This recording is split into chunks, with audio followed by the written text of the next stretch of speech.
Subscribe कीजिए अशमास kitchen को और बेल आइकन को दबाइए सबसे पहले लेटेस्ट वीडियोस देखने के लिए।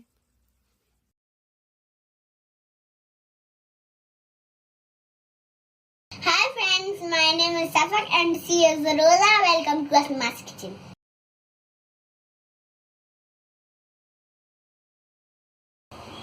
मटन स्टू बनाने के लिए हमने यहाँ पर 1 किलो मटन लिया है और आधा किलो पिसी हुई प्याज ली है।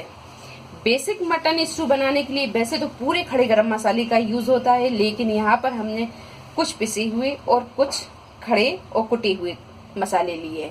तो यहाँ स्वाद के अनुसार हमने नमक लिया है, 1 टीस्पून पिसी हुई लाल मिर्च ली है, आधा टीस्पून हल्दी पाउडर, 1 टेबल स्पून धनिया पाउडर, 150 ग्राम दही, 200 ग्राम टमाटर और 2 टेबलस्पून अदरक और लहसुन का पेस्ट, आधा टीस्पून पिसा हुआ गरम मसाला।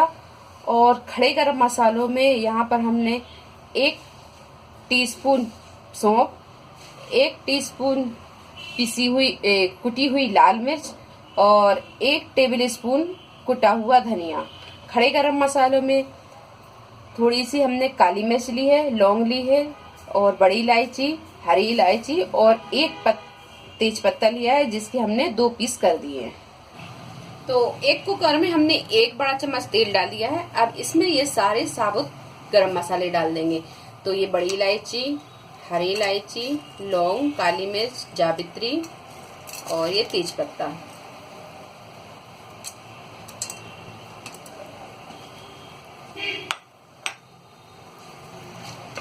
अब इसी में ये प्याज को डाल देंगे।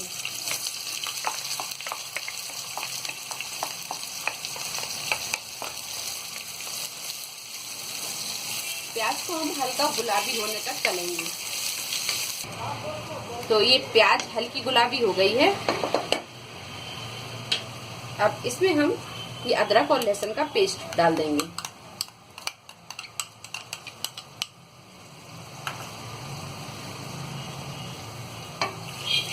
इसे हम हल्का सा भून लेंगे। तो अदरक और लहसुन के पेस्ट को थोड़ी देर भूनते हो गया है। यहाँ हमने पिसा हुआ अदरक और लहसुन डाला है। आप चाहें तो चॉप करके भी अदरक और लहसुन को डाल सकते हैं, वो आपका बेसिक तरीका हो जाएगा। अदरक और लहसुन को भूनने के बाद में अब हम इसमें ये मटन डाल देंगे। मटन को भी हम हल्का सा भून लेंगे। तो थोड़ी देर हमने मटन को भी भून लिया है। अब इसमें हम ये सारे मसाले डाल देंगे। तो यहाँ हम पिसी हुई हल्दी, गरम मसाला पिसा हुआ, ये लाल मिर्च पाउडर, धनिया पाउडर, नमक स्वाद के अनुसार और ये जो कुटे हुए मसाले हैं, ये सारे मसाले अब हम इसमें डाल देंगे। और इसी में हम ये कटे हुए टमाटरों को भी डाल देंगे। इन सारी चीजों को अच्छी तरह हम मिक्स कर देंगे।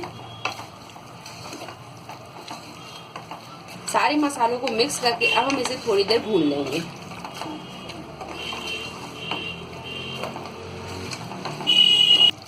थोड़ी देर मटन को भूनने के बाद में अब यहाँ पर हम ये आधा कप पानी डाल देंगे और इसे हम अच्छी तरह चला देंगे। अब इसका ढक्कन लगा देंगे और 3 से 4 सीटी आने तक या जब तक मटन अच्छी तरह गल नहीं जाता हम इसे जब तक पका लेंगे।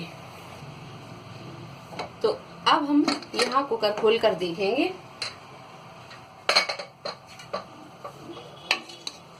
ये देखिए मटन यहाँ पर अच्छी तरह गल गया है।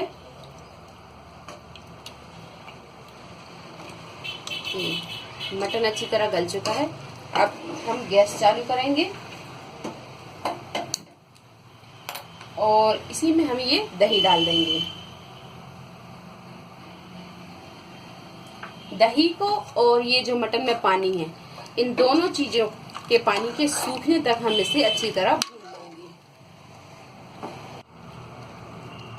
तो यह दही और ये मटन का पानी, ये देखिए हमने इसे अच्छी तरह भून लिया है। और अभी इसमें थोड़ी हमने इसमें ग्रेवी रखी हुई है। अगर आप चाहें तो आप इसे और भी सुखा सकते हैं, लेकिन हम इसे रोटी से या चावल से खाएंगे तो हम इसे थोड़ी सी ऐसी ग्रेवी वाली ही रखेंगे। तो ये अपना मटन स्टू बनकर तैयार हो गया है। और यहाँ पर हम इसमें हरा धनिया डाल देंगे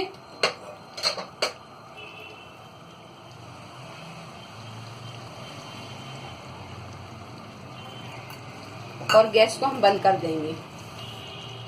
तैयार मटन स्टू को अब हम एक डिश में निकाल लेंगे।